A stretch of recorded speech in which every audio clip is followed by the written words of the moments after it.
माझं नाव राजाभाऊ किसन जाधव, राहणार अंबाजोगाई, तालुका अंबाजोगाई, जिल्हा बीड. माझा अनुभव सांगतो की मी दारू इतकी पित होतो की सांगता सोयीनं 2-4 टँकर दारू आजपर्यंत पिलेला आहे. शाबास. आणि आज 3 वर्ष झाले पूर्ण दारूचं खोट सुद्धा माहित नाही मला.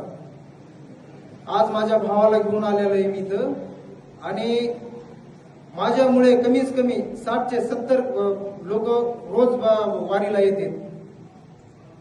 तितक्याच घर वाचलंय आजपर्यंत माझ्यामुळे.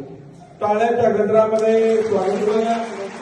मला सांगतोय मी एवढी दारू घेत होतो की आतापासून 4 टँकर मी दारू केला होता असं तू म्हणतो, मी नाही म्हणतो. काहीच नाही, 1990 तसं काहीच नाही. काहीच नाही. भैया सांगतोय आता माझं खूप छान झालंय, मी आता कसला दारू पेत नाही. हा त्याचा अनुभव आहे. मोठ्या आवाजात